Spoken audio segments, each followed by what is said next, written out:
there's a lot of people writing these articles that don't know shit about the music industry, but because somebody with influence asked them to write it, they're gonna write it. If they think it's gonna get clicks, they're gonna write it. That doesn't mean it's healthy for you to put into your brain and to, you know, start operating your business a different way just because you've seen it online. Like, we really have to dissect some of this stuff.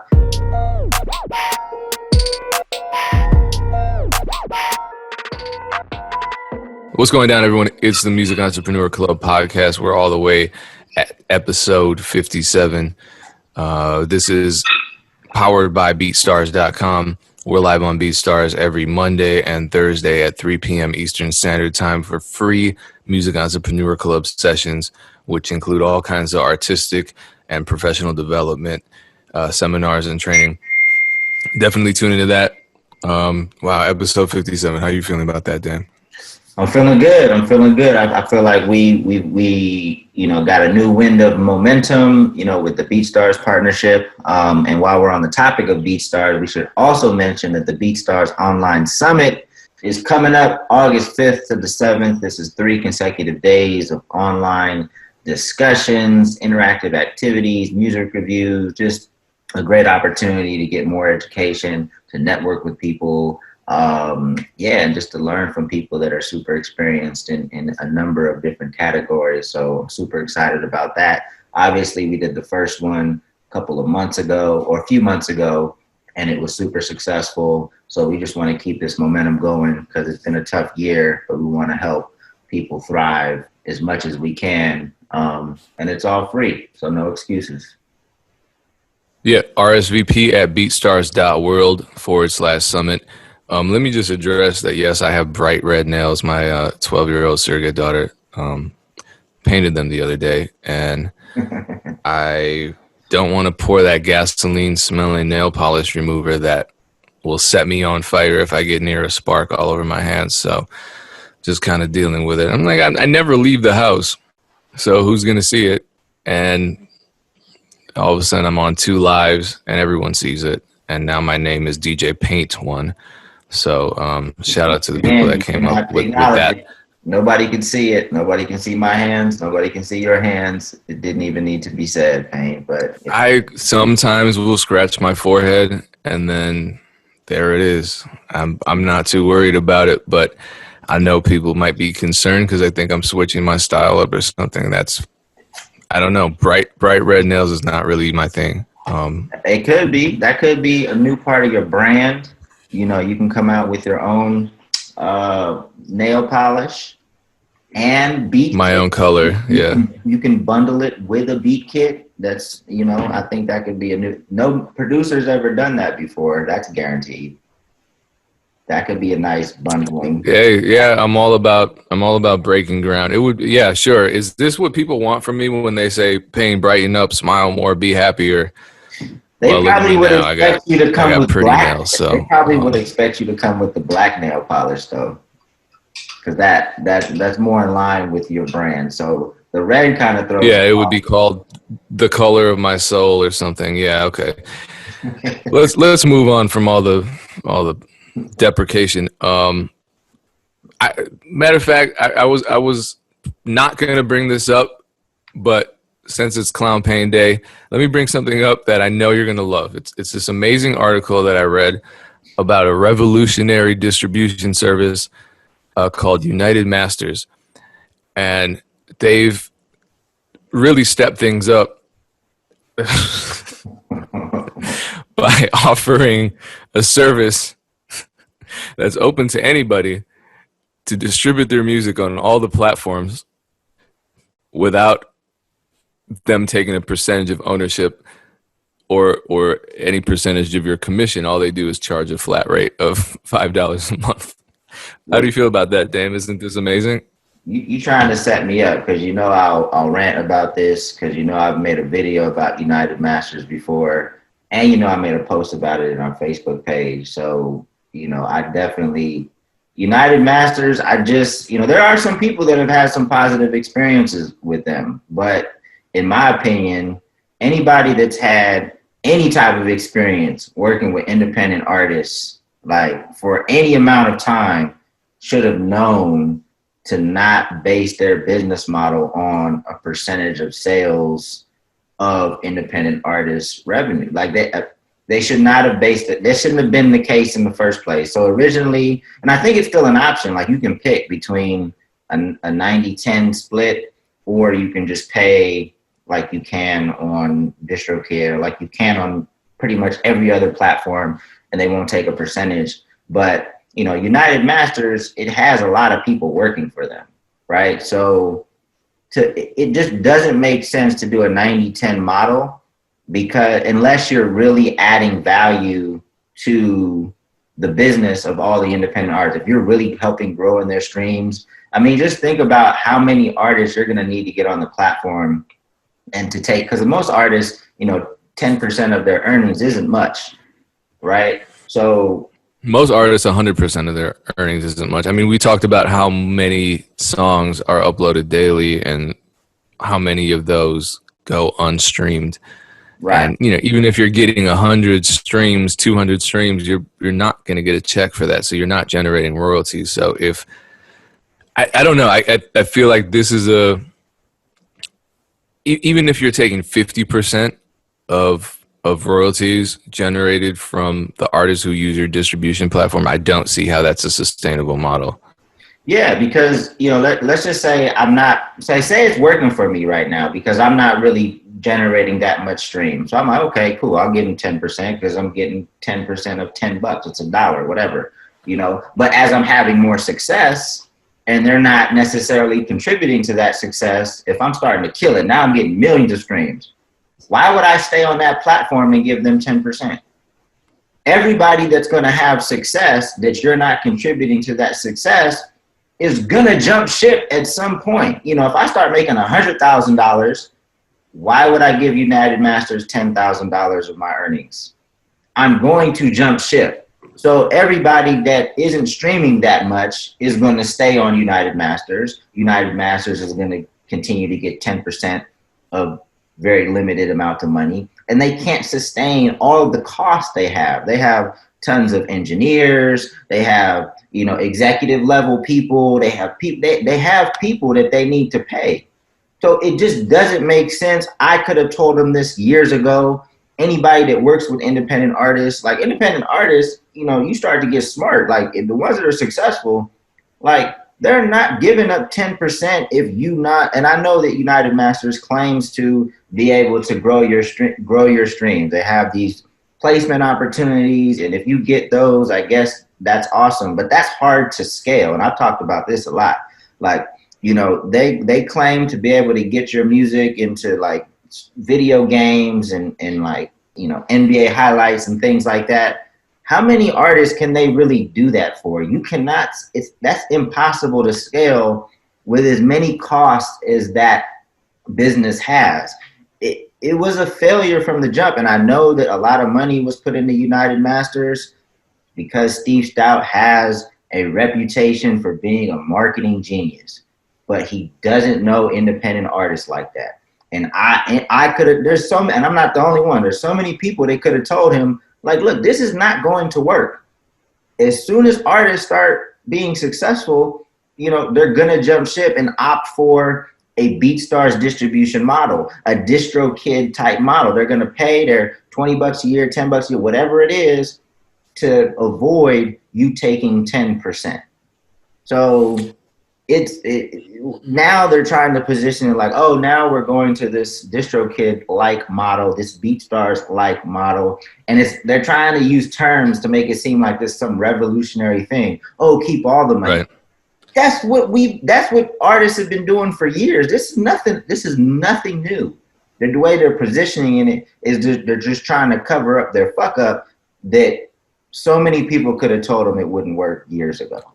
Well, it's kind of a genius form of damage control, if you want to call it that, because I'm reading Bloomberg.com. This is a major media source, and they're framing this as something brand new. And I think this is something that you might also have a problem with. They're framing it not as a digital distributor that's open to the public. They're framing it as a record label. And so it's hyping it up even more, and I think really misrepresenting what it does, because a distributor is not the same as a label. With signing to a label, you expect a lot of label services, and none of those are guaranteed, obviously, because as you said, there's no way they can guarantee that. I mean, if 1,000 people sign up tomorrow, they're not going to provide label services to 1,000 people at $5 a month. But let me just read. It's funny because it starts with, under a new program called UnitedMasters Select, Stout is offering artists 100% of all royalties from their music, as well as ownership in exchange for a $5 monthly fee. And then later on it says, although a few other distributors have a similar model, record labels have mainly built businesses on giving artists advances to record and owning their end result. So they're conflating all this stuff in this article by throwing in this record label thing. Record labels have nothing to do with it. This is my issue, and this isn't even an issue with UnitedMasters. This is an issue with whoever the hell is writing these articles and trying to brainwash people into thinking that this is the new record label model. Although a few other distributors have a similar model, everyone has this model. Right. Every distributor, as far as I know, every distributor has this model. I mean, I was using distributors that had this model years and years ago. And if you compare their fee, $5 a month, which seems low, but this seems low 5 years ago or 10 years ago, because all of the, I know you mentioned BeatStars, DistroKid, all of those are cheaper options. Wow. For the same thing.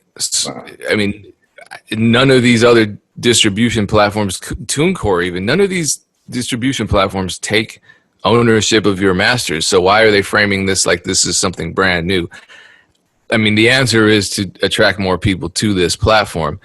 And then they also have this part that you're going to love. And with a new deal with Walt Disney Company's ESPN, I didn't know Disney owned ESPN. Any artist that's part of UnitedMasters Select could also have their music featured on the cable sports network. So that's the hook. And that was what you were talking about with licensing with EA Sports or whatever the hell they promised before. So it is a regular distribution platform open to the public. Your grandmother can get it. Your little cousin can get it. I guess it's sort of competitively priced, but the true genius about it is the way it's being marketed, and people really will look not, at it. And it's really not that genius. We toss around genius way too loosely. Well, I'm using the term a little sarcastically, because by genius I mean tricky. It's tricky. It's a sneaky way of marketing this.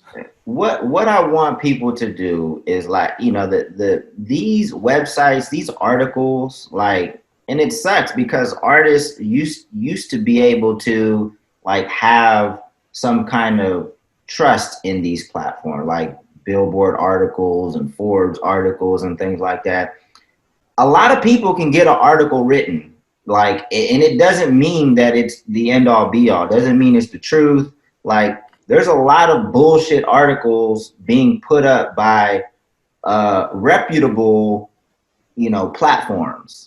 You know, Forbes just did a fucking article on Kanye being, you know, interviewing him for the presidency, like talking about how he's going to run the White House like Wakanda and some dumb shit. Like, this stuff is not like Kanye. Anybody take Kanye seriously about running for the president is ridiculous. Like, this stuff is bullshit. That's why you really need to get in our sessions and talk with not just us. We're not saying we're the end all be all either, but we have so many people that come to the table and share their real experience. Do not get fooled by a Forbes article, Billboard article. Like, there's a lot of people writing these articles that don't know shit about the music industry, but because somebody with influence asked them to write it, they're gonna write it. If they think it's gonna get clicks, they're gonna write it. That doesn't mean it's healthy for you to put into your brain and to, you know, start operating your business a different way just because you've seen it online. Like, we really have to dissect some of this stuff.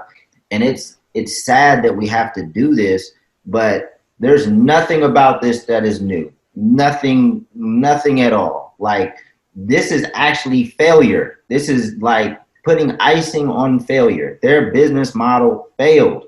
And I could have told them this If they would have hit me up, be like, dang, dude, what do you think about this business? I would have said, it's not gonna work. It's not gonna work. As soon as artists start getting successful, they're gonna jump ship unless you played a huge role in that and continue to do so. And that's just not the case because you can't scale up what you are offering.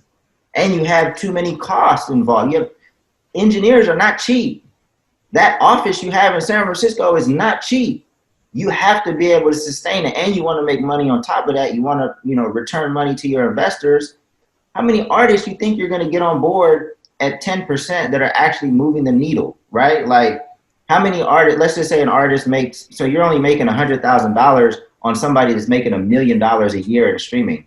How many artists are doing that? How many independent artists are doing $1 million a year in streaming? Like, you have to get so many artists on board and continue to give them opportunities in these different things, or just continue to fool them and make them think they're getting opportunities. But how long is that sustainable? You might fool them for a year and they'll be like, man, I'm giving up 10%. I'm not really getting any of these placement opportunities. DistroKid or BeatStars looking really nice right now because I only have to pay a set amount a month or a year or whatever. I'm just going to do that.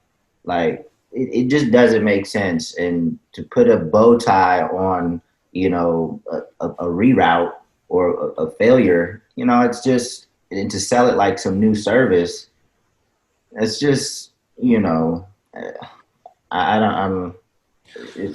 see it all the time, but it's unfortunate. But we come to our sessions, listen to our podcast, go to the BeatStars Online Summit, just learn how to build businesses the right way. I think it just goes back to the core issue, which is that we have so many musicians, so many recording artists, so many producers out there who all just want some kind of shortcut, some kind of promise of success, something, because it's just so scary being out here without a playbook, without a manual, without a guide. And not to say that there aren't playbooks, not to say that there aren't manuals, not to say that there aren't guides, but you really have to dig to find the right ones, and it's just so intimidating. So then you see an article like this in a reputable, I don't know if Bloomberg is reputable. I don't, that's another conversation. It is. I mean, it's supposed to be, especially in the financial world. Like, all these websites are supposed to be reputable, but I find errors in them all the time, whether it's Billboard, whether it's Ford, Rolling Stone. I know you love the Rolling Stone. Like, so all this stuff, you have to have a certain level of knowledge to really kind of peer. I'm not saying all of it's BS, because some of it is real, but you have to have sometimes a certain level of experience to kind of, sift through this stuff and decide on your own, like, what makes sense, what doesn't. Because a lot of times people writing this stuff, they don't have experience in the music industry like that. Yeah, and I think that's kind of the issue. Traditionally, these media outlets would cover things like interviews with musicians. I mean, talking to someone, that's an interview. They would cover things like celebrity news. They weren't covering DIY distribution. They weren't covering online copyright and intellectual property topics. And now they are, but they're not lawyers, they're not musicians, they're not independent label owners. So they don't know what the hell they're talking about. Moving on, though, to something very related, you want to talk about a scam that you've seen, and you kind of jump down the rabbit hole. And I think this totally relates, because the same artists that might read one of these articles and make a decision based on the article's deceptive language might also fall for one of these very clear but sophisticated scams. I think the scams are getting a lot more sophisticated now with automation. I was actually impressed when you were telling me about this one. I was impressed. I was like, damn, I can see why this one works. So what you said, it was through Facebook that you found it? Yeah, so I've seen something similar. So WorldStar, and it's their verified WorldStar page that has this bot set up to kind of go back and forth via Facebook Messenger. And I've seen Funk Flex do the same thing. But basically, once you get pulled in, it says submit your best track or skit. Well, I didn't even realize it said skit. So they're trying to get the comedians too. So do you want to win 20,000 worth of World Star promotion? Hey, Damien, our curators our curators keeping voting on your submission. Are you there? Pay attention to this message, Damien. You earned some feedback on your track. Hit us back now so you can secure your spot. Wait a minute. Pause for a minute. You submitted a track for them then? Yeah, I went all the way because I just wanted to see kind of and I'd submitted one of my brother's tracks. I just was like, hey. Oh, okay. So I don't have any tracks. So I wanted, so you have an option to claim your slot or stop messages. Of course, I'm claiming my slot. This looks like an opportunity I can't pass up. I'm trying to get $20,000 worth of promo. I'm claiming my slot. Okay. So it says, for your information, you can stop messages at any time by tapping below. No, I want 20,000 worth of promo. So it says, reply here if you'd like to still be discovered. Are you ready to submit your link and secure your slot? Reply yes. So I reply yes.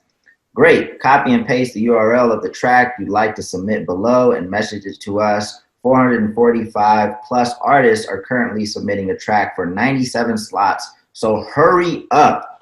And then a second after that, or a couple seconds after that, it says update, 93 slots are remaining. So 4 slots had already been taken in that 3 seconds. And it send your link now. So I submitted a link and it says, got your track. You should start receiving feedback shortly. We'll hit you up if your track is good enough to submit for a chance to be signed.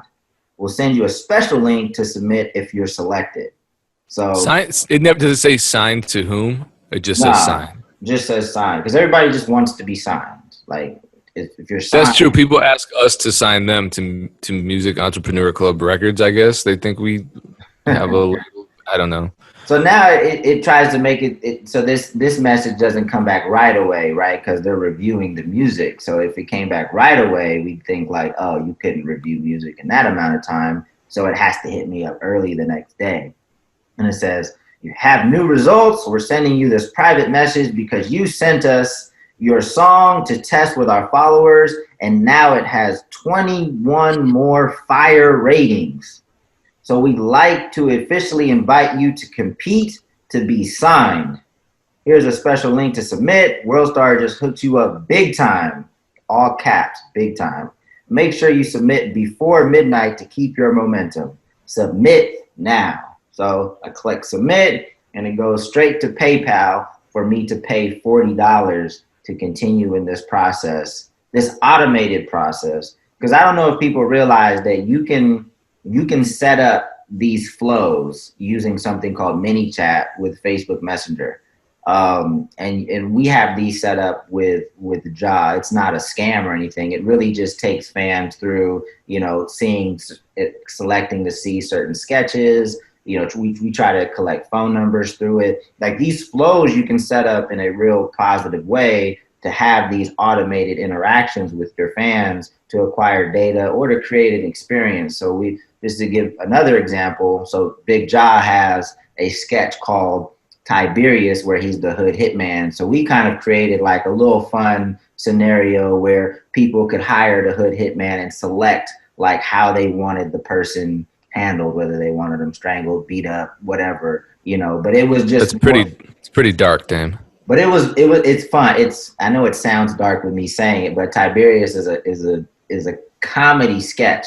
So it was just kind of, giving people a chance to play. We didn't ask them for any money or anything like that. It was just to have some fun with the sketch. So you can set these up. These flows can be a positive thing and a very powerful marketing tool.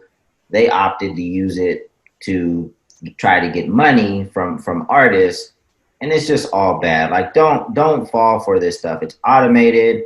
Nobody's actually listening to your music. I don't care how many fire emojis it replies with. Any song. I bet you I go back through the process. I put another song through. It doesn't even have to be a song. I could put a link to anything. It would have came back with the same message, same number of fire emojis. Nobody's listening to it, but they want your $40 for this process. And I think it's damn near criminal. And I hope nobody's falling for this, but I'm afraid that some people are. Well, so I got locked out of my Twitter account last night because of that whole verified scandal where Elon Musk and a couple other multi-billionaires were hacked. And what was posted through their accounts by the hackers was a Bit wallet link that said, send us $1,000, we'll send back 2,000. Now, granted, I think it got caught right away, but in the short window of time that those tweets were live, I read that they stole around $60,000 from people, which means what? That's 60 people that fell for that scam. And it's such an obvious scam. Why would you send $1,000 in Bitcoin to Elon Musk, the person who can afford to put 12,000 satellites in space? So scamming is happening all the time. And you often hear people with these incredulous attitudes like, no one can possibly fall for something like this. Yes, they can. A lot of people are falling for it every single day. That's why there are so many scammers. There wouldn't be so many scammers if people weren't willing to be scammed and fall. Like, scammers need victims, period. And there are a lot of victims out here. With the whole ManyChat thing, I mean, a lot of us are familiar with something like MailChimp, right, where we can automate an email response.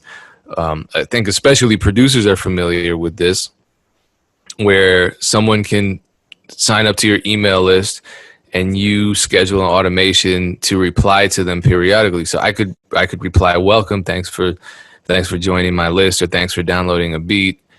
And then I schedule another follow-up email for 24 hours later or 48 hours later, checking in with them.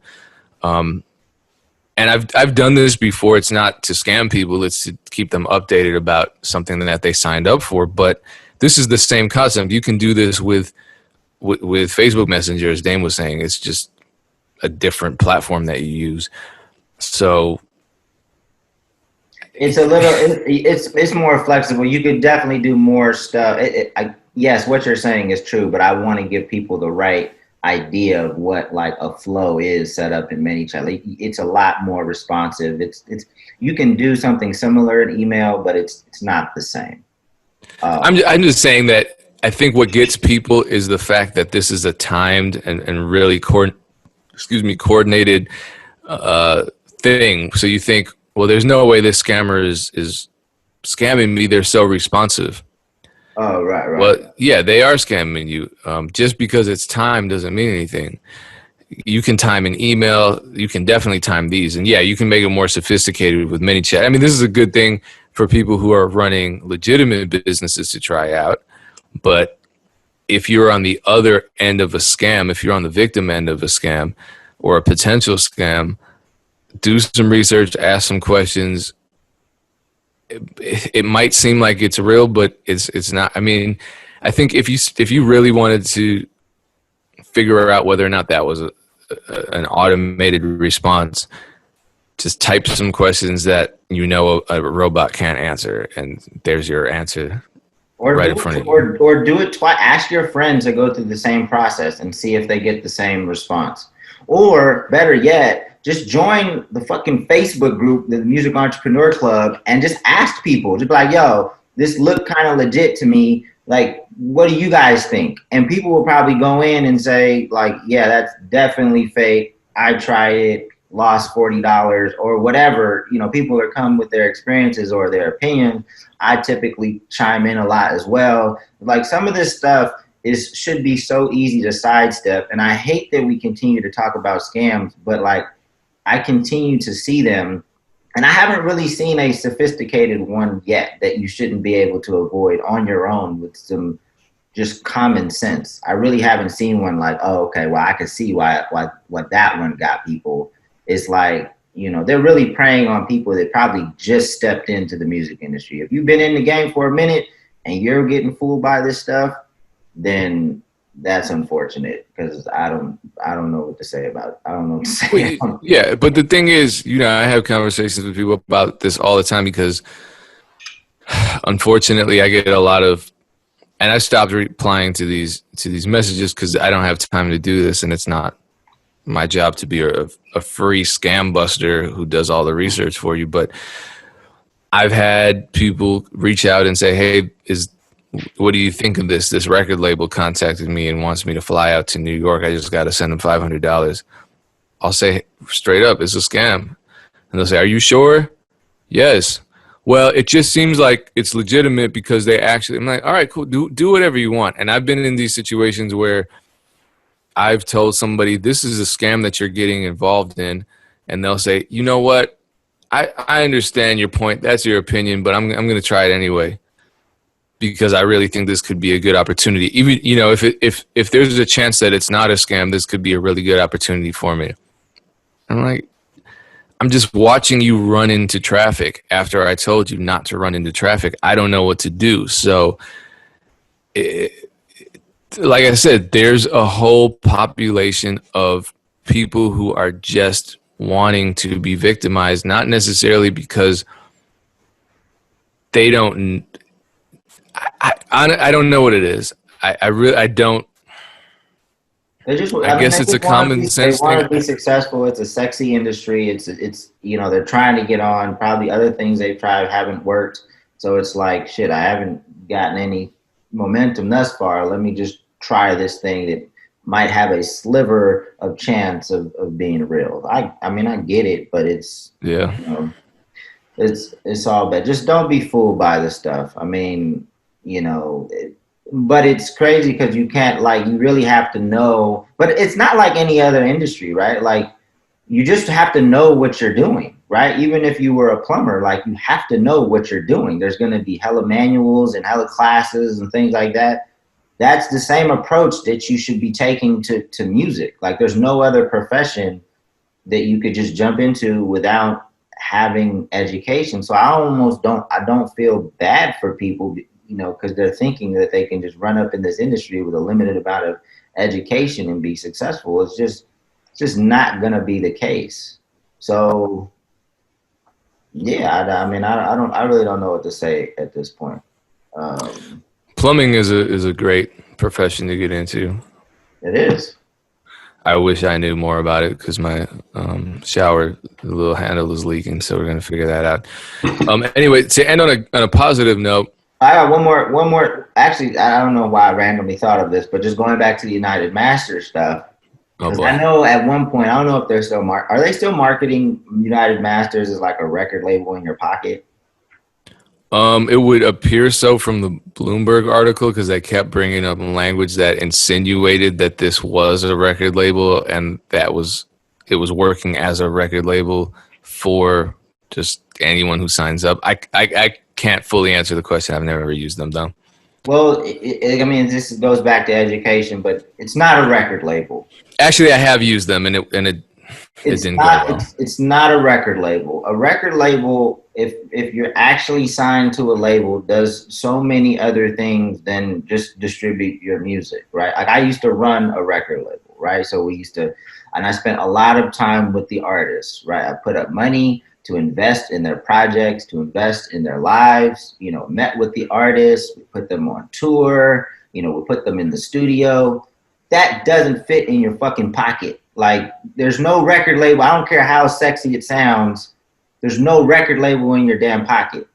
Like, it just doesn't, it's distorting what a record label does. Like, they're helping to market your music. And I think what they're saying is they're giving you analytics to help you market it, but it's not the analytics that you can't get anywhere else or that are already in, like, your Spotify for artists or your Apple for artists. Like, it's the same data. They're not giving you any other data.